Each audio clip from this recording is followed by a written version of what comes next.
the pleasure of introducing two wonderful individuals from MWR Info Security. We have got Dave Hartley, a published author and Metasploit contributor, as well as William Knowles, for post-exploitation researcher. With that. Thank you. Hi, everyone. Thank you very much. So before we start, I just want to say, we've really enjoyed being here so far, and the hospitality is out of this world. This is the best we've ever been as a speaker anywhere. So thank you very much to everyone involved.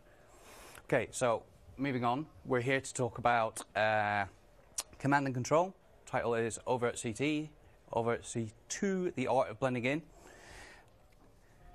And basically, just to make sure that you're in the right room and don't want to run out, what we're going to do is talk through various different capabilities that lots of different tech stacks, blinking boxes, are able to do these days with detecting command and control channels initiated by malware or red teams and bits and pieces. We're going to show you or talk about a few tricks that we've used over the months, years to fly under the radar of some of those technology stacks and individuals looking for things that we're up to. We'll discuss what's available at the moment in the offensive tooling world for what we're sort of classifying traditional command and control channels. And we're going to demo a tool today that we will be releasing, but perhaps not today because your code's a bit shoddy. But we're almost there, and hopefully we will release it very soon. And we want to sort of end with the obligatory, help you with a little bit of a defense. Where do we go from here? What can we be doing? And hopefully now you want to stick around and listen to us. So I'll give you a second to run away if you want. Okay, cool. So CV on a slide. We do red, blue, purple, rainbow teaming, whatever you want to classify it, call it. We've got shiny badges and certifications and accreditations and all that sort of stuff. Basically, we primarily operate with Tier 1 international financials, running what you guys would classify as red team, but it's kind of attack simulations, emulation stuff, helping those organizations mature their cyber resilience, not just owning them, but also helping them to better defend their environments. Not just financial, we also work in other industries, government, telcos, nuclear, all that sort of stuff. CSI, CSR, loads of schemes that do like detection and response, instant response. It's all really impressive. But if you're not that impressed, I was hoping he might be in the audience, but he's certainly been impressed with some of our work. And when we do these kind of operations, invariably some of our malware is going to get out there into the public domain. People pick up on it, and it's nice to have it praised. We didn't actually use any of those in any real campaigns. But then also we've had various certs across the world, threat intelligence groups, I guess you could call them, put in a phone call to some clients or industries and warn them that a new Russian APT is on its way, and it's not, it's just us. So what's the kind of premise of this talk? I'm going to set off by making a statement that you're perfectly able to challenge. But I firmly believe that blue teams these days have so many tools and tricks and all sorts of cool stuff in their bags to really rival most red teams and threat actors' capabilities. The industry has matured massively. There's lots of stuff commercial, lots of people rolling their own, doing impressive things. And my view is that if you've got all this stuff in place, that even if you're a really capable and adaptive adversary rolling your own stuff, even if it's all customized, you're likely to be detected in most modern and mature environments. So as far as we're concerned, like traditional command and control is dead, and we're going to talk about C3. So kind of backing this up a little bit, a lot of the organizations that we work with, surely 5-6 years ago, weren't that capable. In that time period, they've massively matured. There's loads of stuff. You've got EDR, managed EDR, next-gen AV, various seam stacks, threat hunters. So I don't like threat hunters. Some say it's a buzzword, but to be honest, things got a lot harder in the offensive community and doing these offensive operations when, before you've even started, you know that there's a team inside your target that already assumes you've compromised them and is already looking for you. So there's no surprise element anymore. and it's been a tough thing to deal with. Loads of blue team socks, their toolings, all the stuff that underpins their operations, they're just brimming with all sorts of cool stuff. And it's no longer the domain of the red team or the threat actors, malware writers to have all this cool stuff. So I'm going to focus primarily on command and control, nothing else in the cyber kill chain. We're not going to talk about various fancy new techniques other than stuff that we can use to communicate with our malware and go undetected. And this comes about because most organizations that we target of any sort of level of maturity have some kind of web proxy in place that's filtering known bad and letting good through. The tagline, headline would be, most environments want to allow everyone to visit the websites, use cool stuff, do things, get on with their job, but they don't want malware visiting bad sites that they know of. So there's always this web proxy in place that's got some sort of database of all the known bad websites or command and control servers out there, and supposed to just block them and make everything fine. Then there's various filters that they implement, like blocking porn, social media, allowing just financial banking services or whatever, and all these websites fall into these categories.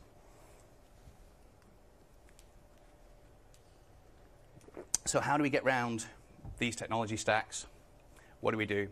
So we set ourselves this challenge, which is basically our tools, patterns of communication that we're using, the things that we're doing and how we're doing it. When we're going up against a target that knows their environment well, has all these shiny tools, they're always going to detect anomalous behaviors or a command and control channel. So what do we do about it? And that's what today's talk about, is specifically focused on red teams and what we do. So we're going to take you on a small journey of how we got there. Like I said, I'm not going to talk about evading EDR or getting Implant onto a box. We're going to assume that you've got the Implant. This is about the communications. There's some nice tooling from MDSec called Sharpshooter, and we'll have one coming out. Maybe we'll release it. Maybe we'll change its name. But it's called Inappropriate Touch, and it's something that we use. Blue are really good, in our experience, in the environments that we test in and the clients that we have. The blue team has always been historically quite good at spotting stuff coming in at the perimeter, so the initial fish or probe or whatever it is. But once it's on the endpoint, things change, so the whole armadillo type situation. And we found in a lot of places that are really good, there's kind of we've got about 4 hours of operational time before we're completely evicted. And we also looked at the playbook that those incident responders go through, the blue team in that time period. And it was normally they go and identify the fish. So either someone's clicked on a I've been fished button, or makes a phone call, I did something silly and clicked on a thing. And then the IR team will start to look at the indicators of compromise in there, find the initial foothold, block the C2, etc. And it all takes about 4 hours. Technically, you could probably do it a lot quicker, but operationally it's about 4 hours. So we need to deal with that. We've seen some stuff where it can auto-alert on C2 channels because of the anomalous behavior and some of the indicators that we'll talk about. But it's very prone to false positives, and you don't want to be shutting down websites left, right, and center. And also, if we were to use something like AWS as a C2, and you automatically shut down access to AWS, people are going to scream. So it's not really something people have got fully automated just yet. Okay, so where are we traditional, what we're classifying as traditional C2? So tool sets most people are using are Cobalt Strike, Empire, Metasploit. Traditional channels are HTTP, S, and DNS. And over the years, these tool sets have allowed you to slightly start operating and customizing those in some way, shape, or form.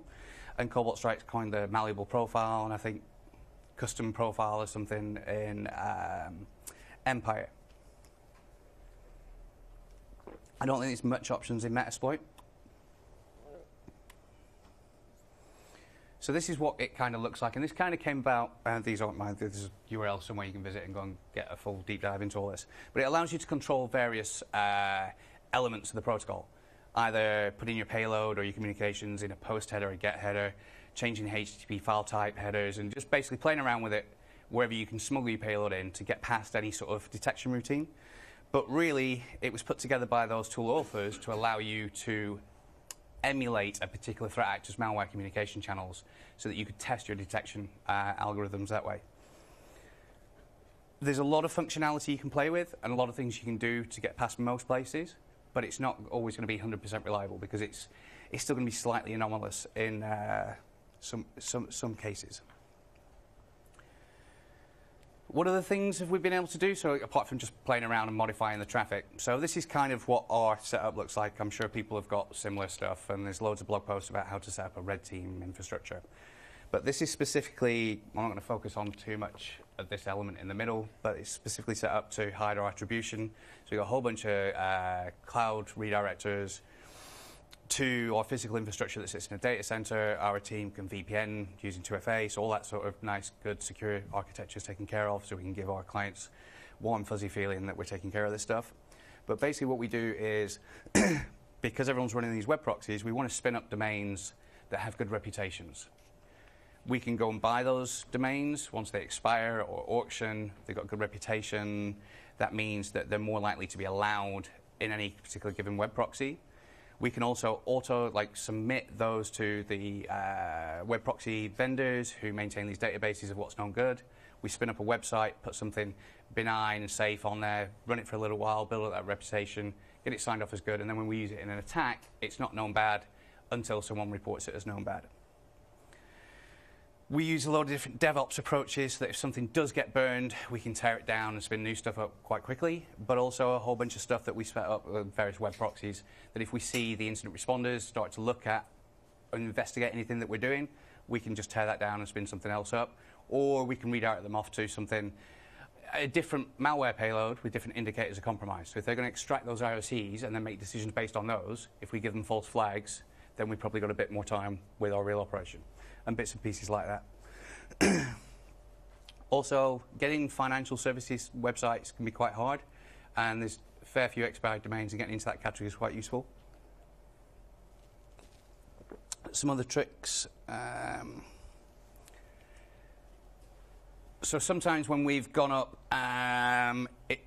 against certain, countries, a division of a bank, say, operating somewhere like Germany, where they have stricter laws about what can be inspected from an SSL perspective as well. So getting a lot of SSL certificates and setting up SSL-type traffic so that basically they won't be man in the middle and investigated.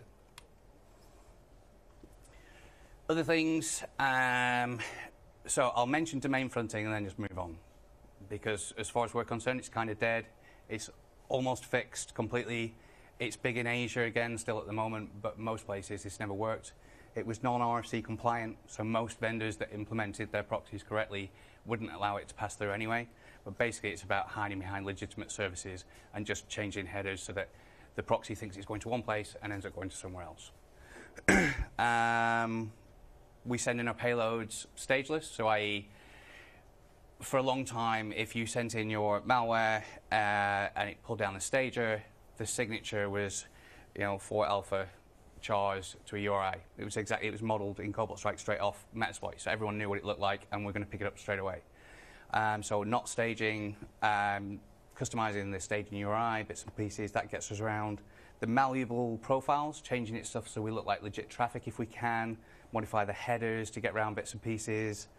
So checking, once you're onto a box, looking at the proxy pack file, see if we can figure out where there are other proxies that perhaps someone isn't watching, and again, they're going through a country where SSL inspection might not be taking place, finding that proxy, going through there.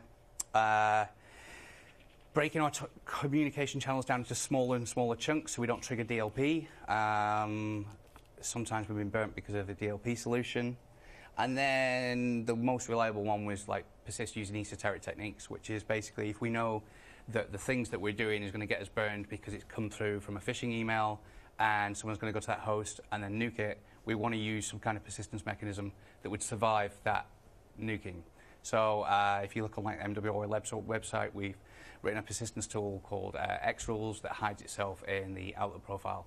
And then if anyone wipes the machine, the next time they log into a new machine, the malware comes back, and it doesn't really matter about the command and control channel it's using at that stage because there's no other pre-indicators to draw their attention to it. And we might wait another week, 2 months until we fire that up. The problem with all of these is they're not reliable, and we've got to think about every campaign and every breach, which one's going to work, which one's not going to work, what combination, etc., which isn't really great. And also, one of the downsides to all of this, like registering multiple domains, spinning them up, having them nice and clean, is they do stick out like a sore thumb. It doesn't matter how clean or what a great reputation my website has. It's probably the first time anyone's seen it in the environment that I'm in. It doesn't matter what it's called. If no one's ever spoken to it before, it sticks out, and someone's going to go and have a look at it and then start to pull at the thread. So again, that's not great, and it's still how a lot of people operate in. So, conclusion of my premise, which I said I'm happy to be challenged on.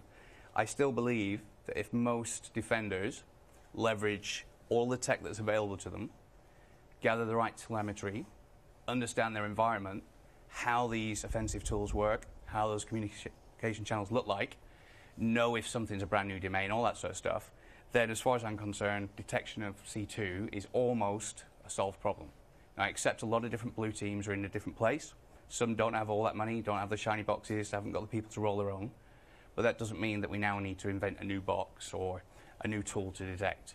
I think pretty much the route to get in there is quite well known. So we want to be able to have more success against our clients that we've helped get to this stage, even if other people out there aren't quite there yet, and we want to make sure that our offensive capability is ahead of the game as well. So this is how we changed the game and how we went about it. You want to do part 2 of the journey? Of course. So for part 2 of this talk, we'll be predominantly focusing on kind of some of these sort of lingering issues around running command and control channels that Dave has mentioned. In particular, the tooling that we've tried to develop or have developed for ourselves to try and solve the problem, and so on. Like all attempts at making great innovations, however, we found that other people have been doing something similar or have got there before us, whether that's in the security community, the wider industry, but especially the bad guys themselves. So there's lots of threat intelligence reports of APT groups, threat actors, whatever you want to call them, doing interesting, esoteric C2 things. The Turler APT group is a really good example of that, very recent, very topical. They were leveraging MAPI to sort of interact with Outlook and send and receive emails with specially formatted PDFs that carried their kind of C2 kind of payload, if you will. So lots of interesting things are sort of going on by kind of these sort of groups out there. But when it comes to the security community ourselves, and when we're doing attack simulations, what tooling is there available for us to kind of mimic these activities? And the answer is there's some tooling out there for doing kind of interesting C2 channels through things like social media, emails, or whatever. But the problem with a lot of this kind of tooling that people have developed and put out there is that it's not backwards compatible with the toolkits that we kind of know and love and like to use as part of these attack simulations. So things like Cobalt Strike or Empire or whatever, these kind of proof of concepts stand alone. The result of this is that there's kind of additional development work for everyone involved if they want to do something a little bit more than what is standard. So one potential solution to this came in 2017 in the form of the external C2 interface that Raphael Mudge introduced into Cobalt Strike. And effectively, what this allows you to do is man-in-the-middle Cobalt Strike traffic. The way that this works is you kind of introduce some sort of intermediary components to Cobalt Strike communication. So in the initial proof of concept that Raphael Mudge released, there was kind of a client executable that interacted with Cobalt Strike's implant, which is called Beacon, over a named pipe. So it would receive kind of a blob of data over that named pipe, which it would then forward over a socket to some kind of server-side infrastructure, server-side executable before it would be passed on to the Cobalt Strike team server. But conceptually, it's kind of receiving this blob. You could do anything with it, and that's kind of the sort of general idea behind external C2. Man in the middle in the traffic, and then through this special interface on the team server, you can kind of pass that in, and it would be sort of accepted as kind of like a blob of information. Now, there are a few people. There's kind of a couple of examples of people who have developed external C2 implementations, and they're in the public domain, and they're very good. For us, however, they had a couple of limitations that made them not suitable for use. So the first one being that they weren't as extensible as we would like them to be. Or if they kind of where they were extensible, they were written in languages like Python, which while it kind of makes it easier to rapidly prototype things, it's kind of not ideal from an avoiding detections perspective. There's much more kind of indicators for identifying kind of DLLs compiled, that are kind of Python on the back end, really. So we developed our own, which we've called not C2, but C3. Custom command and control. When developing this, we had 3 key design requirements in mind. We wanted to enable rapid prototyping of any kind of new C2 mechanisms. So the implants for C3 are written in C++, not the easiest language to rapidly prototype in. But the idea was basically we wanted to sort of create a situation where if you wanted to add new C2 mechanisms to the framework, there was only a sort of a limited number of methods that you would need to implement, and kind of everything else was abstracted away. Another thing was we wanted to ensure that if we were doing something new and kind of we were running kind of these sort of new C2 channels, and we had a framework for doing this, that when we had an implant, we could kind of dynamically switch out between the C2 mechanisms that we're using. So we're kind of just not constantly pummeling kind of one kind of resource that we're pivoting traffic through. In addition to that, we wanted to allow chaining. So that's kind of a fundamental requirement, I think, of kind of implants these days, that you can chain and pivot multiple kind of implants together if you're doing things like internal lateral movement.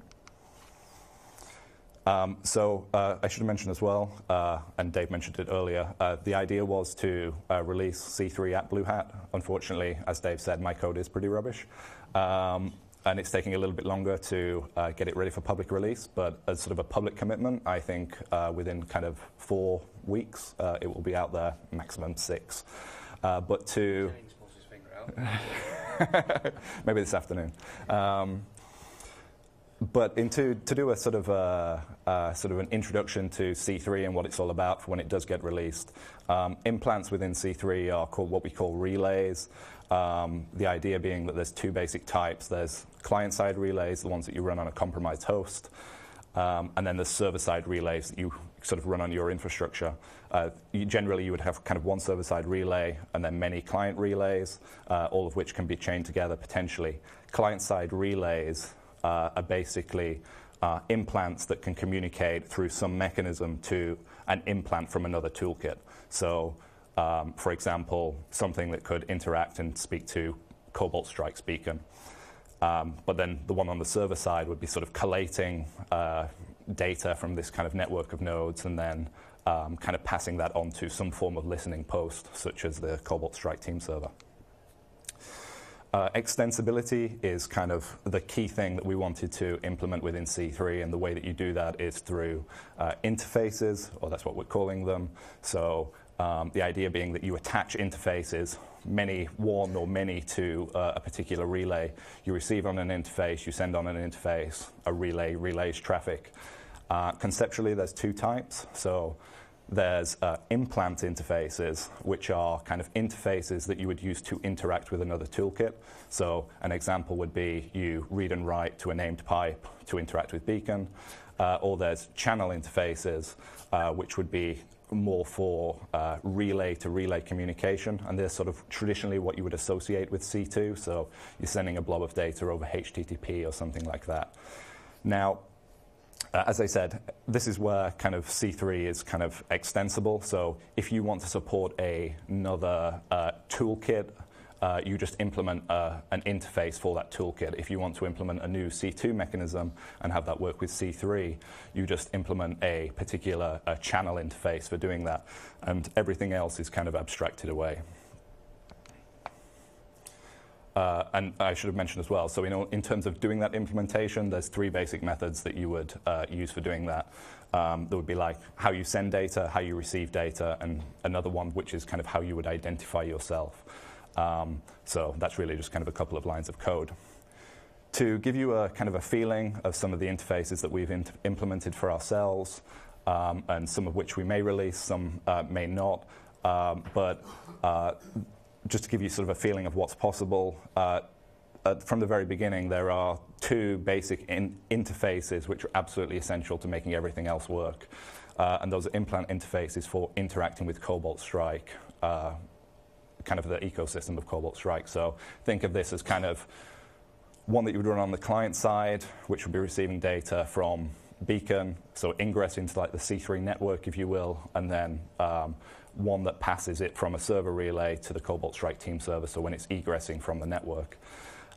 Within C3, we can handle stageless implants, which is kind of not natively part of the external C2 interface within Cobalt Strike. It's kind of a bit of a bodge solution because of that, but it does work. And another thing that I would mention is that for now, we do only have these interfaces for kind of interacting with Cobalt Strike, but there's no reason why this couldn't be very easily ported to kind of other toolkits. So Metasploit, for example, has kind of already got implants that you can generate that use name pipes for communication. In terms of kind of relay-to-relay channel interfaces, one that we have is for doing C2 via OneDrive, which is obviously using files as a sort of a medium for communication. That lets us push traffic through some quite reputable Microsoft domains. For this communication, it leverages the Graph API. Another one is the kind of tasks within Outlook, so the sort of things that you would use for doing your to-do list. Again, we can do that through 365. This time we're not using the Graph API, we're using the legacy REST API, which provides sort of another domain for C2 transport. As an extension of that, there is Outlook tasks again, but this time, instead of using the kind of legacy REST API, it uses Exchange Web Services. So that's kind of a SOAP-based protocol. So if you're you don't necessarily need to use it just with Office 365. It's Exchange Web Services enabled by default on any Exchange server. So you could use it for kind of any cloud provider that does sort of Exchange servers, or you could even use on-premise Exchange servers for internal lateral movement. Or you could even do sort of like a hybrid type thing where you have compromised clients which are interacting with on-premise Exchange servers, and then you're pulling that from that Exchange server's public interface as well. Cobalt Strike does do internal kind of C2 via SMB. The problem with this, however, is that it requires direct host-to-host communication. So to provide kind of an extension of that within C3, there's another interface for doing C2 via file shares, which is obviously kind of just specifying a folder, and then sort of files are being used to sort of transport that, and that allows us to do C2 via indirect means. There is an internal API between all of the client relays, for doing things like, profiling, what's the capability of a relay, what interfaces does it have, or even kind of dynamically configuring it. So if you want to tear down an interface on a relay, or you want to spin up a new interface on a relay, you can do that through the API. That's obviously transported over whatever C2 mechanism is in use. Another kind of key benefit of that as well is if you're kind of wanting to dynamically configure something at runtime and use a new C2 mechanism, you can kind of create the new interface at runtime and kind of pass credentials as part of that process. So if you're using something like Office 365, that obviously needs to be authenticated in some form.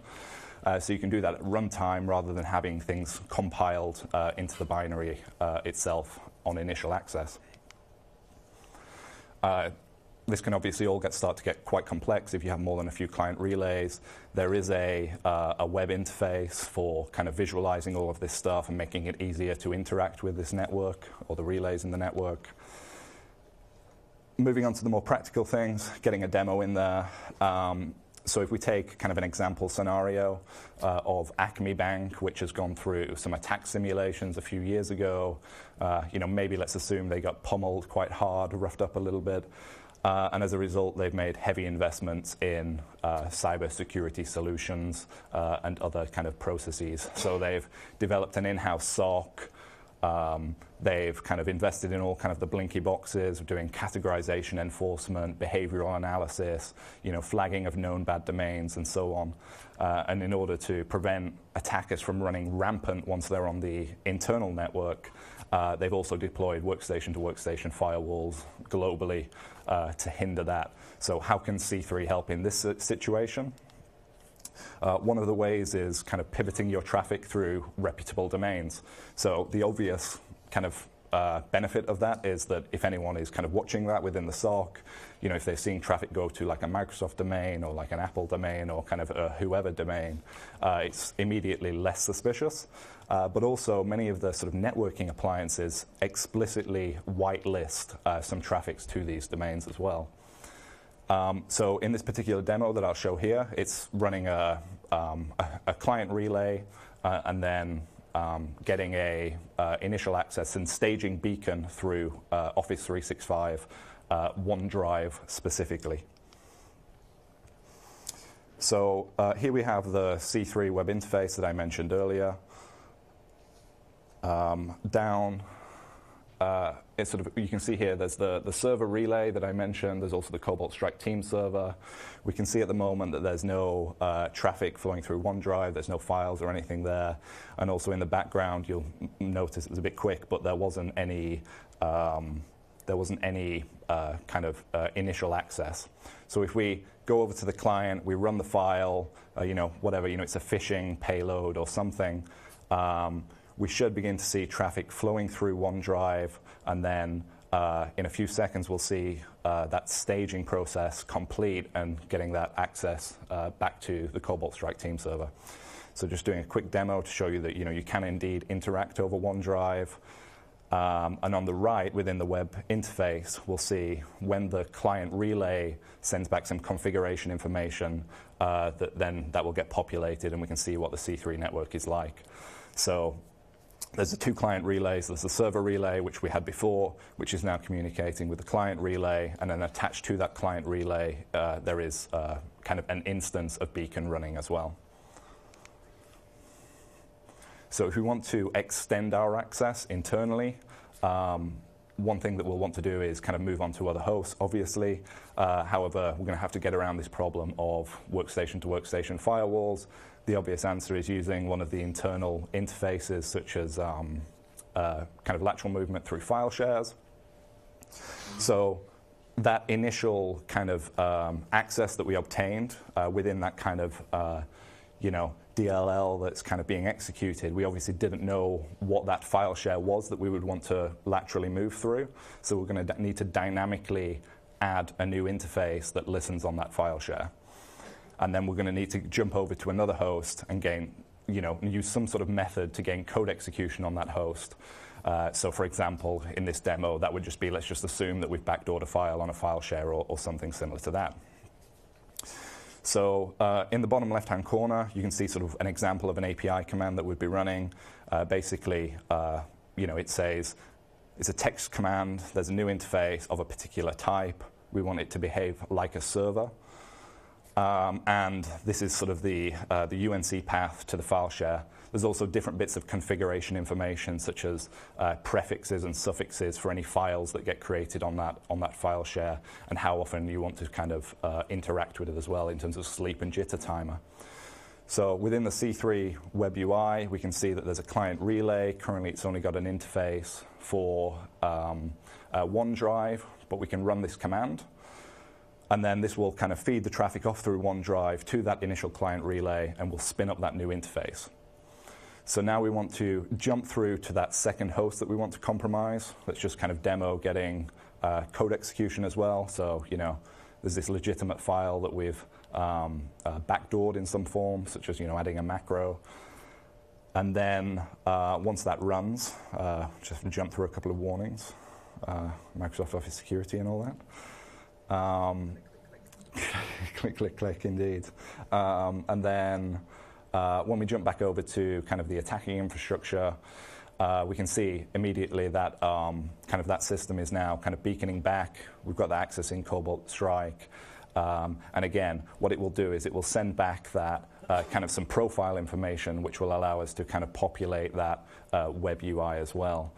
So that will take a couple of seconds, but just to kind of confirm again, so we have that initial client relay, which is running and sending traffic over OneDrive. And then what we've done is added a new interface on that that's listening on a file share. And then there is another compromised host that's kind of sending data to that file share, which is being pulled back by that initial client relay and then being sent back over OneDrive. So we can chain them together in this way. C3 is by no means a finished product. We obviously need to do certain things, such as ship it is a very good example of something that we need to do, which, as I said, will hopefully be in the next kind of 4 weeks, 6 maximum. But some of the other things that we want to do are listed here. A couple of things that I wanted to call out would be we want to kind of put more interfaces out there when we publicly release it. So for some of them that I've mentioned, we may not release them all, but we may only release sort of those that are more kind of service agnostic. But at the same time, we do sort of want to create interfaces that we may or may not release. So things like pivoting traffic through services that organizations are kind of commonly using. So things like Slack or Confluence, or kind of doing internal C2 via things like Active Directory DNS records. In addition to that, another key thing that we want to put in there is kind of, I guess, the concept of like multiplexing. So if you have kind of a compromised host, if you kind of have multiple interfaces attached to that, that it in some way kind of randomly kind of sends traffic over different interfaces. So rather than just kind of pummeling your traffic over OneDrive, you can kind of blend into legitimate traffic a little bit more and kind of spread things out. On that topic, I think that's us done. I don't know if you've got any final words, Dave? No, he has no final words. So if anyone has any... People want to go home. But if anyone does have any questions, then obviously fire them all at will. Thank you very much. Everyone give him a round of applause.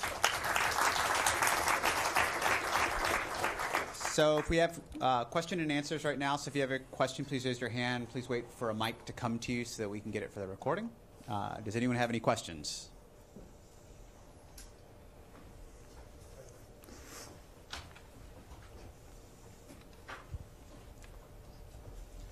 How are you, with the SMB file shares and all that kind of stuff, how are you being sure that it's only your traffic who's able to control the other implants and not somebody else on the network?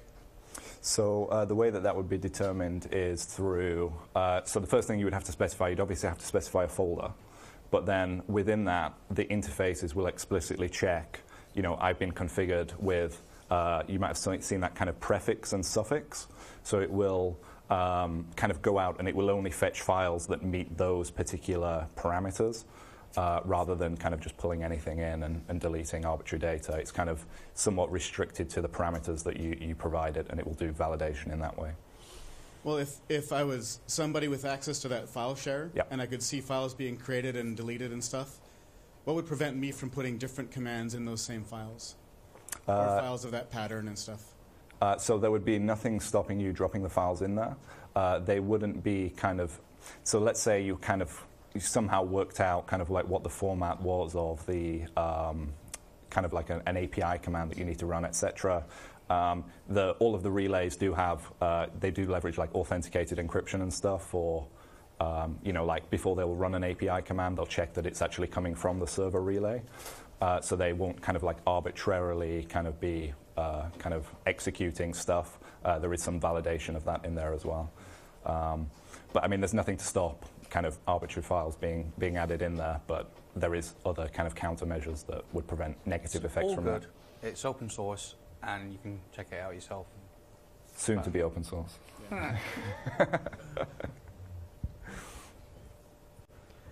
So, as someone who works on one of the aforementioned O365 channels of communication, is there anything we can be doing at like the application level to be trying to detect or remediate these channels somehow? Mm-hmm. Do you have any recommendations? So I think there's certain things that you could be doing. So as an example, like that traffic that's going up there, it is effectively a binary blob that's been, base64 encoded or something.